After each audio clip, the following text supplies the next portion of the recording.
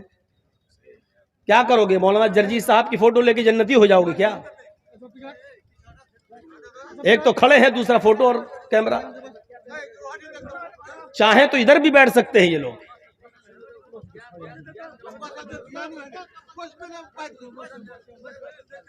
بھائی آپ تو جانتے ہیں کہ میرے نام پر جب بھیڑ ہو جاتی ہے تو اسی طریقے کا انتظام کریے۔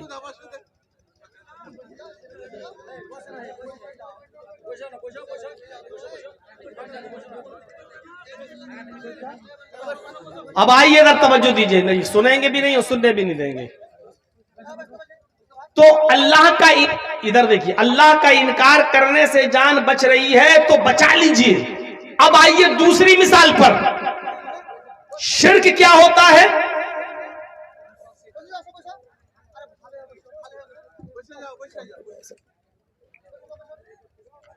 اب شرک دیکھیے، وہی 4-5 لوگ آپ کو پکڑے ہوئے ہیں، زبردستی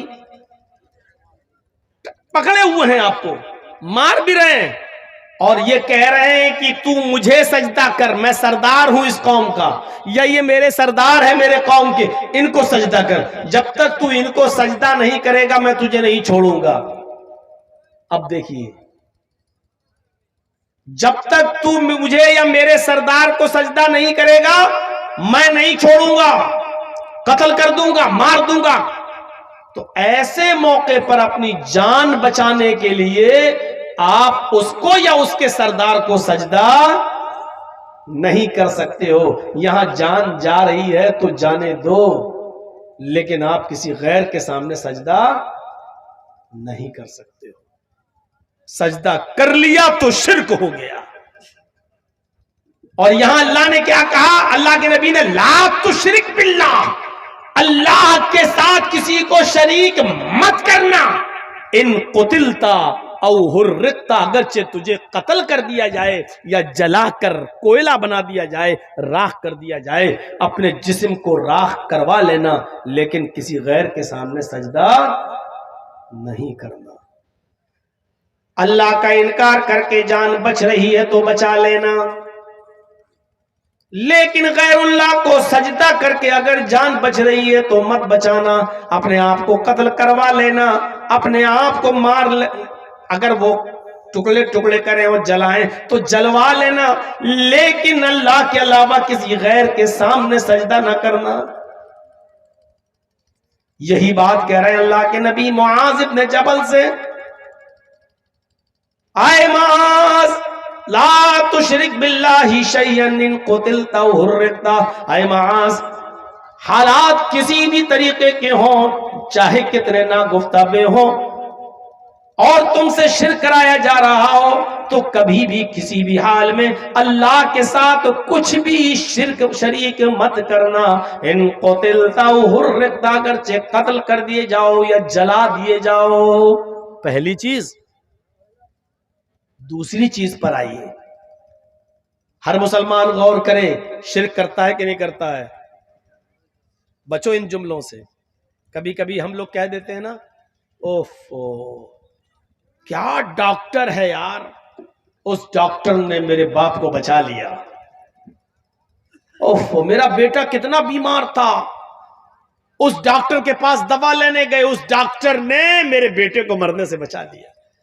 نکل جاتا ہے ہمارے منہ سے، لیکن بچو ان جملوں سے، احتیاط برتو۔ آپ کو یہ کہنا چاہیے کیا شفا دی ہے اللہ نے اس ڈاکٹر کے ہاتھ میں، اس کی دوا میں۔ ایک خوراک کوئی کھاتا ہے، اللہ اس ڈاکٹر کی دوا سے شفا دے دیتا ہے۔ اللہ نے اس ڈاکٹر کی دوا میں ایسی شفا دی کہ میرے باپ بچ گئے، میرا بیٹا بچ گیا۔ یہ جملے بولیے۔ جہاں آپ نے یہ بول دیا کیا ڈاکٹر ہے یار، اس نے تو ایسی دوا دی، میرے باپ کو مرنے سے بچا لیا، میرے بیٹے کو مرنے سے بچا لیا۔ ارے میرے بیٹا تو آخری سانسیں لے رہا تھا، ڈاکٹر کیا ڈاکٹر ہے، اس نے بچا لیا۔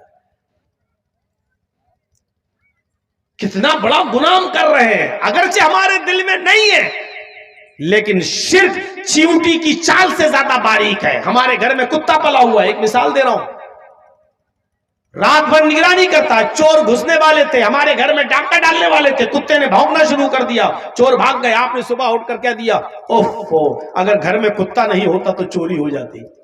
اس کا مطلب یہ ہوا کہ کتے نے چوری بچائی. آپ نے کہہ دیا گھر میں کتا نہیں ہوتا تو چوری ہو جاتی. آپ یہ کہو اوفو, اللہ نے اس کتے کی وجہ سے میرے گھر میں چوری بچوا دی. اگر میرے گھر میں, حالانکہ گھر میں کتا نہیں پالا جا سکتا ہے, لیکن ایک مثال میں دے رہا ہوں آپ کو. تو میرے بھائیو, شرک چیونٹی کی چال سے زیادہ باریک ہوتا ہے. لا تشرک باللہ ان شیئا ان قتلتا او حرقتا. پہلی چیز ہو گئی. دوسری چیز پر آئیے, کیونکہ ایک چیز پر ہم بولنے لگیں گے تو سارا ٹائم اسی میں چلا جائے گا. آئیے دوسری چیز, ہم اور آپ غور کریں کتنا شرک کر رہے ہیں. پورے مسلمان ہیں کہ نہیں, اسلام کے اندر پورے کے پورے داخل ہیں یا نہیں. اب دوسری چیز پر غور کیجئے, معاشرے کا زبردست حصہ ہی یہ, وَلَا تَوْقَنَّ وَالِدَيْكَ وَإِنْ أَمَرَاكَ أَن تَخْرُجَ مِنْ أَهْلِكَ وَمَالِكَ. اپنے ماں باپ کی کبھی بھی نافرمانی مت کرنا. والدیک میں دونوں چیزیں شامل ہیں, ماں بھی اور باپ بھی. وَلَا تَوْقَنَّ وَالِدَيْكَ, اپنے ماں اور باپ دونوں کی کبھی بھی کسی بھی حال میں نافرمانی مت کرنا. آگے والا جملہ سنو, تھوڑا سا برا لگے گا, اور جو لوگ اپنے ماں باپ سے ناراض ہیں ان کو تو حقیقت میں برا لگے گا. ہو سکتا ہے کہ جلسے سے اٹھ کے بھاگنے لگے کہ مولوی میری ہمارے خلاف بول رہا ہے. وَلَا تَوْقَنَّ وَالِدَيْكَ, اپنے ماں باپ کی کبھی نافرمانی مت کرنا. وَإِنْ أَمَرَاكَ أَن تَخْرُجَ مِنْ أَهْلِكَ وَمَالِكَ, اگرچہ وہ دونوں یعنی ماں اور باپ تمہیں حکم دیں اس بات کا کہ تم میرے گھر سے, اہل و عیال سے نکل جاؤ, مال و دولت چھوڑو, یہی رکھ دو جو تم نے کمایا, بھاگو یہاں سے, بھاگو یہاں سے. ان تخرج من اہلک و مالک, اگر وہ تمہیں تمہارے مال سے بے دخل کر دیں اور تمہارے اہل و عیال یعنی بیوی بچوں سے بھی بے دخل کر دیں, تو تمہیں اپنے بیوی بچوں کو چھوڑنا پڑے گا اور اپنا کمایا ہوا مال بھی چھوڑنا پڑے گا, اس لیے کہ تو بھی اور تیرا کمایا ہوا مال بھی تیرا نہیں ہے, لے ابیک تیرے باپ کا ہے. اگر باپ نے تجھے پیدا نہیں کیا ہوتا تو تو کہاں سے کماتا.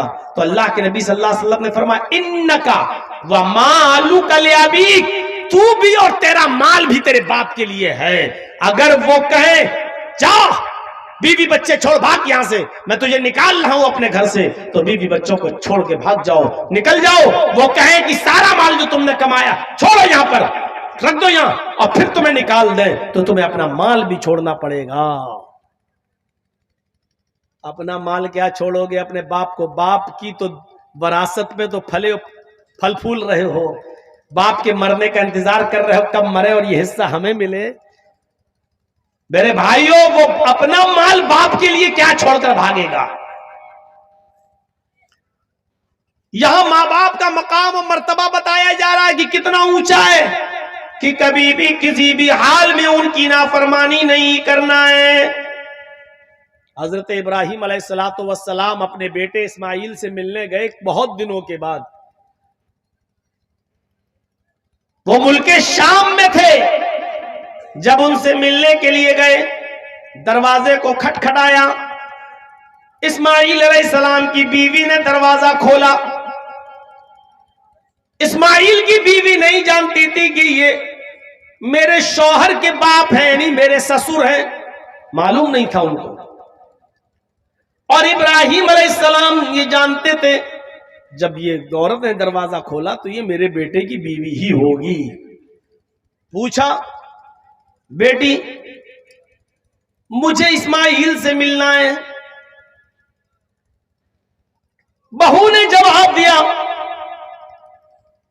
بزرگوار سے کہ اسماعیل تو گھر پہ ہے نہیں, وہ تو جنگل کی طرف گئے ہوئے ہیں, گھر میں کھانے پینے کو کچھ نہیں تھا اس لیے شکار کرنے کے لیے گئے. کوئی جانور جو حلال ہوگا اس کا شکار کر کے لائیں گے تب کھانا بنے گا, وہ گھر پہ نہیں ہے. ابراہیم علیہ السلام نے ہی باتوں میں پوچھ لیا، بیٹی گھر کا گزر بسر تمہارا کیسا چلتا ہے؟ کیا حال ہے تمہارے گھر کا؟ کہنے لگی بہت برا، انتہائی غریبی میں میری زندگی گزر رہی ہے، صبح اگر کھانے کو مل جاتا ہے تو شام کو بھوکی سوتی ہوں، اور شام کو اگر کھانے کو مل جائے تو دوسرے دن صبح بھوکا اٹھنا پڑتا ہے، اور پھر کھانے کو کچھ نہیں، بہت تنگی ہے، بہت پریشانیوں میں ہماری زندگی گزر رہی ہے۔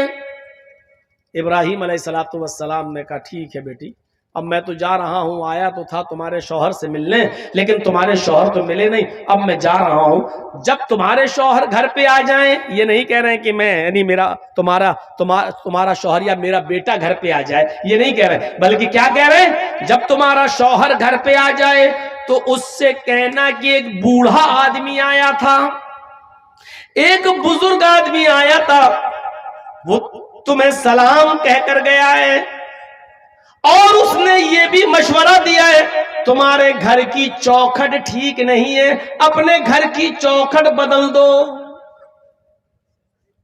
عورت کہتی ہے کہ پاگل ہو گیا یہ بڈھا، سٹیا گیا، گھر کی چوکھٹ تو ٹھیک ہے، گرمیوں میں ہوا آتی ہے، سردیوں میں دھوپ آتی ہے، میں اپنی چوکھٹ گھر کی کیوں بدلوں، اور یہ بڈھا ہوتا کون ہے مشورہ دینے والا؟ دل میں سوچتی ہے، کہاں ٹھیک ہے وہ آئیں گے تو کہہ دیں گے۔ ابراہیم علیہ السلام وہاں سے چلے گئے۔ شام کو جب اسماعیل علیہ السلام شکار کا گوشت لے کر آئے، بیوی کھانا بنانے لگی، اور بیوی نے کھانا بناتے بناتے فرمایا میرے سرتاج آج ایک بوڑھا آدمی آیا تھا۔ اچھا کچھ کہہ رہا تھا، اس نے آپ کو سلام کہا، سلام کا نام سنا اسماعیل سمجھ گئے، ایک دم صحیح سے بیٹھ گئے، اچھا بوڑھا آدمی آیا تھا مجھے سلام بولا ہے، کہ ہاں وہ آپ کو سلام بول کر گئے۔ وعلیکا وعلیہ السلام وعلیکی وعلیہ السلام، ان پر بھی سلامتی ہو، تم پر بھی سلامتی ہو۔ اور کچھ کہا انہوں نے؟ کہا وہ بڈھا بڑا دماغ کا کھسکا ہوا لگ رہا تھا، سٹیایا ہوا لگ رہا تھا۔ کہا کیوں؟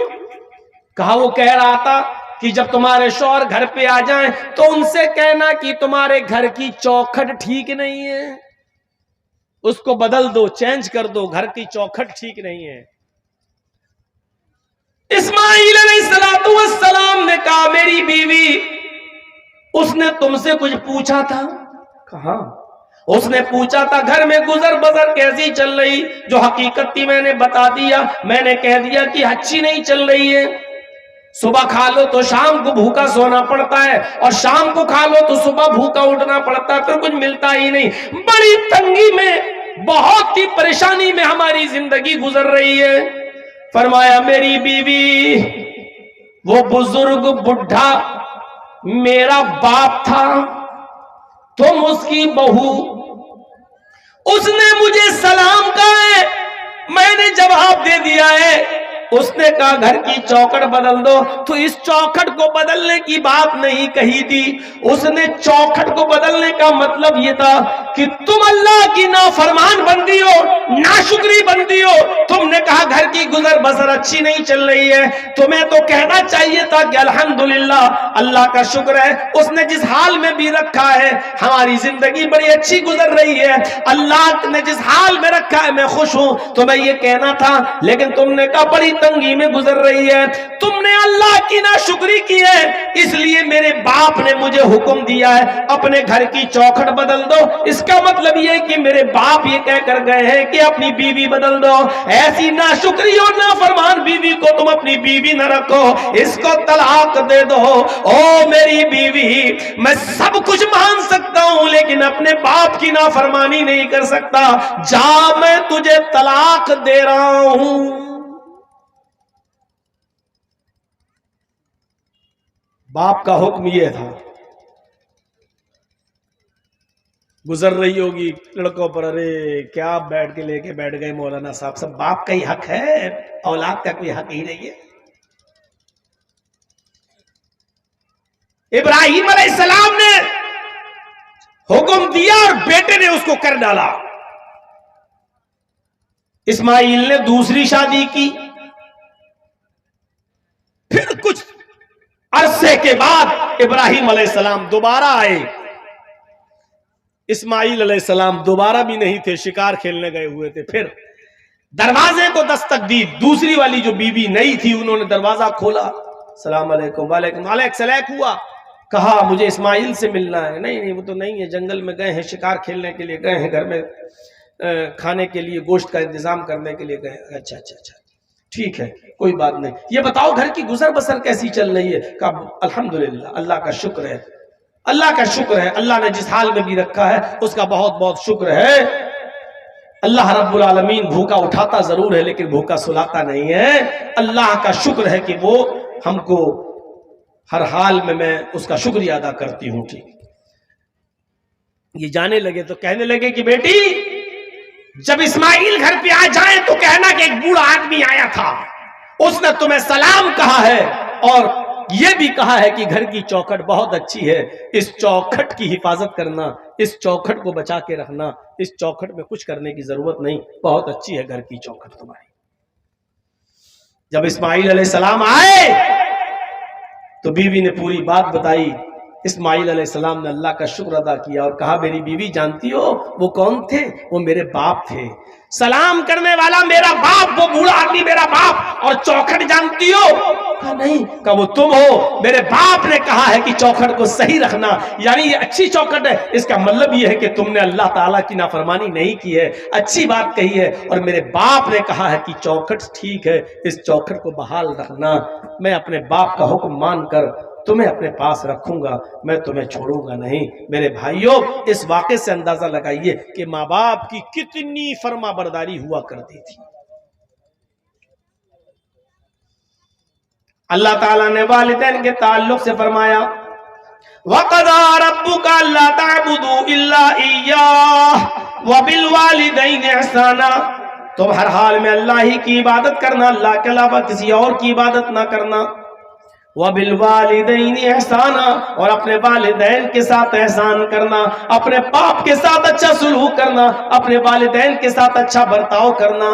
احسان کہا ہے. احسان جانتے ہو کس کو کہتے ہیں؟ وَبِالْوَالِدَيْنِ إِحْسَانًا, اپنے ماں باپ کے ساتھ احسان کرو, اچھا سلوک. احسان کے اندر ہر نیکی شامل ہے, ہر نیکی شامل ہے. صرف یہی نہیں کہ اپنے باپ کی بات مان لی بس ہو گیا. اگر باپ بیمار ہے تو اس کا علاج کرانا یہ احسان ہے. باپ اٹھ نہیں پا رہا ہے, اس کو اٹھانا اور گود میں لے کر اس کو اس کے بستر پہ بٹھانا یہ احسان ہے.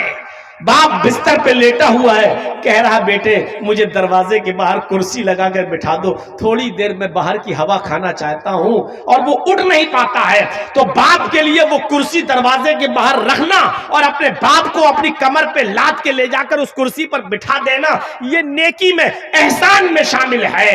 ذرا غور کرو کہ ایک صحابی اپنی ماں کو جو اندھی تھی اور ہاتھوں سے کوڑی تھی اور پیروں سے لنگڑی تھی, دانت نہیں تھے منہ میں, اس نے کہا میں عمرہ کرنا چاہتی ہوں, طواف کرنا چاہتی ہوں خانہ کعبہ کا. اس کا بیٹا اس کو خانہ کعبہ کی طرف لے گیا. اب لنگڑی تھی تو بیچاری چل نہیں سکتی تھی, اندھی تھی دیکھ نہیں سکتی تھی, اس لیے بیٹے نے اس کو اپنے کاندھوں پر لاد لیا, اپنے کاندھوں پر سوار کر لیا, اپنی گود میں اس کو اٹھا لیا اور پیٹھ پر سوار کر لیا. اور اس کے بعد بیٹا اپنی ماں کو طواف کرانے لگا. 5واں یا 6ٹا چکر تھا کہ ان کی مڑبھیر حضرت عمر فاروق رضی اللہ تعالیٰ عنہ سے ہو گئی. حضرت عمر فاروق سے علیہ ہوئی السلام علیکم. وعلیکم السلام. یہ صحابی حضرت عمر سے کہنے لگے امیر المومنین یہ میری ماں ہے. حضرت عمر نے کہا کہ تمہیں بہت اچھی ماں ملی ہے. کہا امیر المومنین میں اس کا بیٹا ہوں, اپنی ماں کو خانہ کعبہ کا طواف کرا رہا ہوں. میری ماں بھی ہے, میری ماں نابینا ہے اور میری ماں کو پیروں سے لنگڑی ہے اس لیے چل نہیں پاتی. میں نے اپنی پیٹھ پر لاد کر اس کو طواف کرانا شروع کر دیا.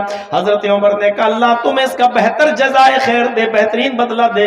اس شخص نے کہا امیر المومنین میں اپنی ماں کو اپنے ہاتھ سے کھلاتا ہوں، اپنے ہاتھ سے کھانا بنا کر تیار کرتا ہوں، اپنے ماں کے کپڑے میں اپنے ہاتھ سے دھلتا ہوں، اپنے ماں کی گندگی کو، لیٹرین و پیشاب و پائخانے کو بھی میں صاف کرتا ہوں۔ میری ماں نے طواف کرنے کی خواہش کی تو میں اس کو لایا اور میں اپنی پیٹھ پر لاد کر اپنی ماں کو طواف کرا رہا ہوں۔ کیا میں نے اپنی ماں کا حق ادا کر دیا؟ جو قرآن و حدیث میں ماں کا حق بتایا گیا ہے، کیا میں نے اپنی ماں کا حق ادا کر دیا؟ حضرت عمر فاروق نے ہنستے ہوئے فرمایا، تم حق کی بات کہتے ہو کہ تم نے اپنی ماں کا حق ادا کر دیا؟ ارے سنو، جب تمہاری ماں تمہیں پیدا کر رہی تھی، جب تمہیں جن رہی تھی، جب تم اس کے پیٹ سے باہر آ رہے تھے، جب تمہاری ماں تمہیں پیدا کر رہی تھی اور درد کی وجہ سے جب وہ کراہ رہی تھی، درد کی وجہ سے جب وہ رو رہی تھی اور اس کی آواز آہ کر کے نکل رہی تھی، جب تم اپنے ماں کے بدن سے باہر آ رہے تھے اور وہ درد سے کراہ رہی تھی، چیخ رہی تھی، وہ چلا رہی تھی، اس کے منہ سے جو آہ نکلی تھی، پہلی آہ، پہلی چیخ جو اس کے منہ سے نکلی، ابھی تو نے اس پہلی آہ کا بھی حق ادا نہیں کیا، تو اپنی ماں کی پوری زندگی کا حق ادا کیا کرے گا؟ تو نے تو ابھی اپنی ماں کی پہلی آہ کا بھی حق ادا نہیں کیا۔ پیشاب پائخانہ صاف کرنے والا لڑکا، اپنے ہاتھ سے کھانا بنا کر ماں کو کھلانے والا لڑکا، اپنی پیٹھ پر لاد کر خانے کعبہ کا طواف کرانے والا بیٹا، اور اس حال میں حضرت عمر کہہ رہے ہیں کہ جب وہ تجھے پیدا کر رہی تھی اور درد کی وجہ سے چیخ رہی تھی، ابھی تو نے اس کی پہلی آہ کا بھی حق ادا نہیں کیا۔ نوجوانوں ذرا سوچو، ماں اور باپ کا درجہ کتنا بڑا ہے، اس کا مقام کتنا بڑا ہے۔ ہم اسلام میں پورے کے پورے داخل ہیں، کیا ہم اپنے ماں باپ کی ایسی خدمت کرتے ہیں؟ کیا ہم ماں باپ کی ایسی سیوا، ایسی خدمت کر رہے ہیں؟ ایسی ایسی اولاد تاریخ کے اوراق پڑھیے تو ایسی ایسی اولاد گزرے گی کہ باپ بھی جیل میں اور بیٹا بھی جیل میں، باپ کی عمر 90 سال اور بیٹے کی عمر 50 سال، باپ بھی جیل میں اور بیٹا بھی جیل میں، لیکن دونوں پکے نمازی۔ بیٹے نے دیکھا کہ میرا باپ جیل کے اندر ہے اور 90 سال کی عمر ہے اور نماز ایک بھی وقت کی نہیں چھوڑتا ہے، اور میں بھی نہیں چھوڑتا ہوں، اور جیل میں ٹھنڈا پانی ملتا ہے، سردیوں کی سخت رات ہے، سردیوں کی اس ٹھنڈی رات میں ٹھنڈے پانی سے وضو بناتے وقت میرے باپ کو بار بار الرجی ہو جاتی ہے، نزلہ ہوتا ہے، زکام ہونے لگتا ہے، اس کو فیور آ جاتا ہے، تو کیا کرنا چاہیے؟ اس کا 50 سال کا بیٹا رات میں عشاء کی نماز کے بعد اپنے باپ کو بستر پر سلا دیتا تھا کہ تم سو جاؤ، فجر میں اٹھنا ہے۔ باپ اسی جیل کے اندر سونے لگتا اور بیٹا تانبے کے لوٹے میں پانی بھرتا، بیٹا تانبے کے لوٹے میں پانی بھرتا اور اس پانی کو، اس لوٹے کو اپنے پیٹ سے لگا لیتا، اور صبح فجر کی اذان تک، فجر کی نماز تک اس لوٹے کو اپنے پیٹ سے لگائے رکھتا کہ پیٹ کی گرمی سے پانی میں کچھ گرمی آ جائے، اس پیٹ کی گرمی سے پانی میں کچھ حرارت آ جائے، اور جیسے ہی فجر کا وقت ہوتا بیٹا فوراً اپنے باپ کو پانی دیتا، جو قدرے گرم ہو جاتا، تھوڑا بہت اس کی ٹھنڈک مٹ جاتی اور تھوڑی گرمی آ جاتی، کہتا پیٹ بابو جلدی سے وضو بنائیے، پانی ٹھنڈا ہو جائے گا، اور اس کا باپ جلدی سے وضو بناتا۔ میرے پیارے ساتھیوں، یہ واقعہ کئی چیزوں کی طرف اشارہ کر رہا ہے۔ پہلا اشارہ تو یہ کرتا ہے کہ 90 سال کے باوجود باپ فجر تک کی نماز قضا نہیں کر رہا ہے، جیل کی سلاخوں میں ہونے کے باوجود باپ نماز کا عادی ہے، اور بیٹا پوری رات لوٹے کو اپنے پیٹ سے لگا کر پانی کو گرم کر رہا ہے کہ پیٹ کی گرمی سے پانی کچھ گرم ہو جائے۔ یہ باپ کی خدمت کا ایک انوکھا واقعہ ہے۔ میرے بھائیوں ذرا اندازہ لگاؤ کہ ایسی اولادیں آج کہاں ملیں گی، ایسی بچے آج کہاں ہیں جو اپنے ماں باپ کی ایسی خدمت کرنے والے ہوں، جو اپنے ماں باپ کی ایسی سیوا کرنے والے ہوں۔ فرمایا وَلَا تَعُقَّنَّ وَالِدَيْكَ وَإِنَّ مَرَاكَ أَن تَخْرُجَ مِنْ أَهْلِكَ وَمَالِكَ، اپنے ماں باپ کی کبھی بھی نافرمانی مت کرنا، اگرچہ وہ تم دونوں کو، اگرچہ وہ دونوں تمہیں تمہارے بیوی بچوں سے دور ہونے کا حکم دے دیں اور مال و دولت کو چھوڑ دینے کا آرڈر دے دیں، اس کے باوجود تم اپنے ماں اور باپ کا دل مت دکھانا اور ان کی خدمت کرتے رہنا، ان کی نافرمانی کبھی مت کرنا۔ دو چیزیں ہو گئی. تیسری چیز پر آئیے نوجوانوں. تیسری چیز، پہلی چیز شرک مت کرنا، چاہے جلا دیے جاؤ یا قتل کر دیے جاؤ، پہلی چیز. دوسری چیز اپنے ماں باپ کی کبھی نافرمانی مت کرنا. اور تیسری چیز کی طرف اشارہ کر رہے ہیں اللہ کے نبی معاذ وَلَا تَتْرُكَنَّ صَلَاةً مَكْتُوبَةً مُتَعَمِّدًا. اے معاذ، فرض نماز کبھی بھی کسی بھی حال میں مت چھوڑنا. فرض نماز، تاکید دیکھیے، تاکید پر تاکید. لا تترکن صلاۃ مکتوبۃ متعمدا، ہرگز ہرگز کبھی بھی کسی بھی حال میں تم فرض نماز مت چھوڑنا. صلاۃ مکتوبۃ، فرض نماز، متعمدا، قصدا، جان بوجھ کر، عمدن، جان بوجھ کر کبھی بھی فرض نماز قصدا مت چھوڑنا. ہاسپٹل جانا ہے، باپ بیمار ہے، جلدی سے لے کے جا رہے ہیں، اذان ہو رہی ہے، جلدی سے وضو بنائیے. مسجد میں آپ جائیں گے، 15 منٹ کے بعد جماعت ہوگی، 15 باپ حالت سیریس ہے، جلدی سے وضو بنائیے، فرض 4 رکعت پڑھیے ظہر کی، اور فوراً ایمبولینس میں بیٹھی اور باپ کو لے کے جائیے. سنت چھوڑ دیجئے، جائیے. یہ ہے فرض نماز جو کبھی بھی کسی بھی حال میں تمہیں نہیں چھوڑنا ہے. باپ بیمار، بیٹا بیمار، لیکن آپ مسجد میں جائیں گے دیر لگے گی، پھر 15 منٹ جماعت کا انتظار کریں گے دیر لگے گی. اس حال میں بیٹا سیریس ہو سکتا ہے، آپ کو جلدی لے کے جانا ہے، زیادہ بری کنڈیشن ہے، فوراً گھر میں 4 رکعت ہلکی سی نماز پڑھ لیجئے. اِنَّا أَعْطَيْنَاكَ الْكَوْثَرَ فَصَلِّ لِرَبِّكَ وَانْحَرْ إِنَّ شَانِئَكَ هُوَ الْأَبْتَرُ. دوسری رکعت میں قُلْ هُوَ اللَّهُ أَحَدُ اللَّهُ الصَّمَدُ لَمْ يَلِدْ. 4 رکعت پڑھیے اور فوراً اپنی اولاد کو، اپنے بیٹے، باپ، ماں، کوئی بھی بیمار ہو اس کو لے کے جائیے. ایسے موقع پر سنت چھوڑ دیجئے. یہ ہے فرض نماز کو کسی بھی حال میں نہ چھوڑنے کا مطلب ہے. لا تترکن صلاۃ مکتوبۃ متعمدا قصدا عمدا، جان بوجھ کر فرض نماز مت چھوڑنا. باپ ہاسپٹل میں ایڈمٹ ہے یا بیٹا ہاسپٹل میں ایڈمٹ ہے، اب ایسی مجبوری میں آپ کو کیا کرنا ہے؟ 4 ظہر پڑھ لیجئے، اسی کے ساتھ 4 عصر پڑھ لیجئے. پتہ نہیں عصر میں مجھے کہاں جانا پڑے، بیٹے کا چیک اپ کرانا پڑے، یہ کرانا پڑے، تو آپ ظہر کے ساتھ عصر ملا لیجئے، یا ظہر کو تھوڑا لیٹ کر دیجئے اور عصر کو تھوڑا پہلے کر لیجئے اور دونوں نمازیں ایک ساتھ پڑھ لیجئے.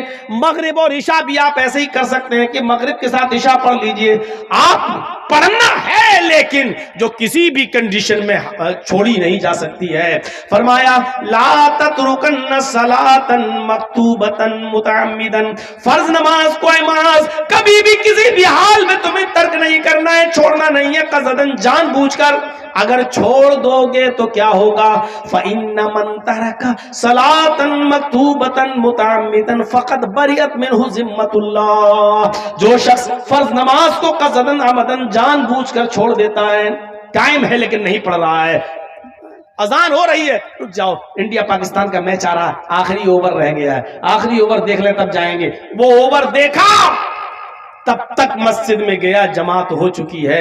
اس کو کہتے عمدن اور جان بوجھ کر چھوڑنا. عمدن اور قصدن، جان بوجھ کر چھوڑنا، اس کو کہتے ہیں. آپ دکان پر بیٹھے ہیں، اذان کی آواز ہو رہی ہے، اب بیٹے کو فون کر رہے، بیٹے جلدی آؤ، تم بیٹھو دکان پہ، میں نماز پڑھنے جاؤں گا. اب جب تک بیٹا آ رہا ہے تب تک آپ دکان پہ بیٹھ کے شاپنگ کر رہے ہیں، اور جب بیٹا آیا اب آپ نماز پڑھنے کے لیے جا رہے ہیں. میرے بھائیوں، جب نماز پڑھنے کے لیے مسجد میں پہنچے تو جماعت ہو چکی ہے. جبکہ اصول یہ تھا کہ دکان بند کرتے، بیٹے سے بھی کہتے کہ چلو نماز پڑھنے، باپ بھی پڑھتا اور بیٹا بھی پڑھتا. میرے بھائیوں، دونوں کو نماز پڑھنا تھا. یہ مسجد بن رہی ہے اس لیے نماز کا ٹاپک اسی پر چسپا کر لیجئے گا، کیونکہ مسجد بنتی ہی اس لیے ہے کہ اس میں عبادت ہو، نماز پڑھی جائے. مسجد بنا لی لیکن نمازیوں سے خالی رہے تو کوئی فائدہ نہیں. میرے بھائیوں ذرا تصور کیجئے گا، فَإِنَّ مَن تَرَكَ صَلَاةً مَكْتُوبَةً مُتَعَمِّدًا، اگر فرض نماز کو قصدن جان بوجھ کر چھوڑ دیا، بریت منہ ذمت اللہ، تو اللہ کی ذمہ داری ختم ہو جاتی ہے. مر جہاں مرنا ہے، کسی بھی حال میں تو رہے، اب اللہ کی بھی کوئی ذمہ داری نہیں. فقط بریت منہ ذمت اللہ، اللہ کی بھی ذمہ داری ختم ہو جاتی ہے. ایک جگہ اللہ تعالیٰ نے قرآن میں فرمایا ومن اعرض عن ذکری فإن له معیشۃ ضنکا، میرے ذکر سے اعراض کرو گے تو فإن له معیشۃ ضنکا، ہم تمہاری روزی کو تنگ کر دیں گے، تمہاری روزی کو بند نہیں کہا، تنگ کر دیں گے۔ آج بتائیے یہ مسئلہ ہے ہمارے آپ کے سامنے کہ نہیں؟ مولانا صاحب بہت پیسہ کماتا ہوں لیکن رکتا نہیں ہے، برکت نہیں ہوتی ہے، میں گھر پہ آتا ہوں 1000-2000 روپے روز کماتا ہوں لیکن اس سے زیادہ خرچے ہو جاتے ہیں، کبھی کوئی بیمار کبھی کوئی۔ میرے بھائیوں کتنے لوگ ایسے ہیں ہمیں مل چکے ہیں جو کہتے ہیں کہ مولانا ایک مہینے میں ہم 50-50 لاکھ روپے کماتے ہیں لیکن برکت نہیں ہے۔ غور کریں، وہ ایسا تو نہیں کہ وہ نمازیں ترک کرتے ہیں، کیونکہ ذکر سے مراد یہاں نماز ہے، اور اللہ نے کہا من اعرض عن ذکری، جس نے میرے ذکر سے اعراض کیا فإن له معیشۃ ضنکا، ہم اس کی روزی کو تنگ کر دیں گے، ہم اس کی روزی کو ٹائٹ کر دیں گے۔ وہ کمائے گا لیکن بچے گا نہیں، وہ کمائے گا لیکن اس سے زیادہ اس کے اپنے گھر کے بچے اور بیوی کی بیماری میں خرچ کر دے گا۔ وہ کمائے گا 2000، خرچہ ہوگا اس کے گھر کا 5000، ہم اس کے خرچے کو بڑھا دیں گے، ہم اس کی روزی کو تنگ کر دیں گے۔ یہ اللہ نے کہا ہے۔ نماز چھوڑنے والوں، تمہیں کسی مولوی سے تعویذ گنڈا اور گھر کی برکتوں کے لیے کوئی دعا پوچھنے کی ضرورت نہیں ہے۔ تمہارے لیے سب سے بڑی دعا اور سب سے بڑا تعویذ یہ ہے کہ تم نماز پڑھنا شروع کر دو۔ نماز پڑھنا شروع کر دو گے، گھر میں خیر و برکت کے دروازے کھل جائیں گے۔ نماز نہیں پڑھو گے، اللہ نے یہ نہیں کہا روزی بند کر دیں گے۔ فَإِنَّ لَهُ کیا کہا؟ فَإِنَّ لَهُ مَعِيشَةً ضَنْكَا، جو میرے ذکر سے اعراض کرے گا۔ اور سنو، اعراض کرنا کس کو کہتے ہیں؟ ایک مثال یہ بھی سمجھا دوں آپ کو تاکہ دماغ میں بیٹھ جائے۔ نماز چھوڑنے کی بات نہیں کہی جا رہی ہے، نماز چھوڑنے والا مسلمان ہے یا نہیں یہ ایک الگ ٹاپک ہے۔ ابھی میں اگر اس پر بول دوں تو بڑا ہنگامہ بھی ہو سکتا ہے، اس لیے میں فتنے کو ہوا نہیں دینا چاہتا ہوں۔ میرے بھائیوں صرف اتنا، نماز چھوڑنے والا یا صرف جمعے کی جمعے نماز پڑھ کے پورے ہفتے نماز چھوڑنے والا، اس کو مسلمان کہا جا سکتا ہے یا نہیں کہا جا سکتا وہ ایک الگ مسئلہ ہے، اس کی طرف ہم ابھی جانا ہی نہیں چاہ رہے ہیں، ہم ایک نیا فتنہ کھڑا نہیں کرنا چاہ رہے ہیں آپ کے درمیان۔ لیکن اتنا بتا دوں آپ کو، یہاں نماز چھوڑنے والے کو نہیں کہا جا رہا ہے، من اعرض عن ذکری کہا جا رہا جو نماز سے اعراض کرے گا، یعنی پڑھے گا تو لیکن ٹائم بے ٹائم۔ اعراض کرنا کس کو کہتے ہیں؟ بچہ رو رہا ہے، اور بھوکا ہے، اور ماں ٹی وی دیکھ کے سیریل دیکھ رہی ہے۔ اب ٹی وی تو کہاں بہت زیادہ، اب تو وہ ہے موبائل میں ڈرامہ دیکھ رہی ہے، سیریل دیکھ رہی ہے ماں اس کی۔ بچہ رو رہا ہے، ماں جانتی ہے کہ بچہ بھوکا ہے، ماں جانتی ہے کہ بچہ دودھ مانگ رہا ہے، رو رہا ہے، لیکن ماں کہہ رہی رک جاؤ بھی اس کو دودھ پاتے پلاتی ہوں، پہلے یہ ڈرامہ دیکھ لوں، آخری شاٹ رہ گیا ہے ایپیسوڈ کا، یہ دیکھ لوں میں، اور 10 منٹ اسی میں لگا دیتی ہے۔ تو کیا کہا جاتا ہے؟ ماں اپنے بچے سے اعراض کر رہی ہے۔ اب جب 10 منٹ پورا ہو گیا، ڈرامہ ختم ہو گیا، ناٹک ختم ہو گیا، اب ماں گئی بچے کو اٹھایا اور اس نے اپنے پستان سے لگایا، دودھ پلایا۔ ماں نے دودھ تو پلایا ہے لیکن پھر بھی بچے سے روگردانی کی ہے، اس کو جب بچے کو دودھ پلانا تھا تب نہیں پلایا، اس نے ناٹک جب تک پورا نہیں دیکھ لیا تب تک اس نے بچے کو دودھ نہیں پلایا۔ تو کیا کہا جائے گا؟ ماں نے اعراض کیا بچے سے، ماں نے روگردانی کی بچے سے، ماں نے بچے سے منہ پھیرا، یعنی ناٹک میں اتنی منہمک ہو گئی کہ بچے کو بھول گئی، حالانکہ دودھ پلایا۔ ایسے ہی ہم دکان میں بیٹھ گئے، ہم میچ دیکھنے لگے، ہم کہیں پھنسے ہیں اور اذان ہو رہی ہے، نماز اذان کیا حی علی الصلاۃ، لیکن ہم یہ کام پورا کر لیں گے تب جائیں گے مسجد میں، ہم یہ میچ پورا ہو جائے گا تب جائیں گے مسجد میں، ہمارا یہ آخری چیز رہ گئی ہے، یہ اگر ہم چھوڑ دیں گے تو انکمپلیٹ رہے گی، ہم یہ کام کر لیں، یہ 5 مریض رہ گئے، جب تک ان کو نہیں دیکھ لیں گے تب تک یہ 5 ہی تو رہ گئے، ابھی ہم ان کو سب کو دوا دے دیتے ہیں۔ اب ہم ان کو دیکھنے لگے اور دکان بند نہیں کی، دیکھنے لگے، اور اس کے بعد جب 5 مریضوں کو دوا دے دی، یا ہم نے پورا میچ دیکھ لیا یا پورا ہم نے ڈرامہ دیکھ لیا، اس کے بعد یا ہم نے پورے دکانوں کو کسٹمر کو نپٹا دیا، اس کے بعد ہم جا رہے ہیں نماز پڑھنے، اور نماز پڑھی لیکن جماعت ہو گئی۔ نماز تو پڑھی ہے آپ نے لیکن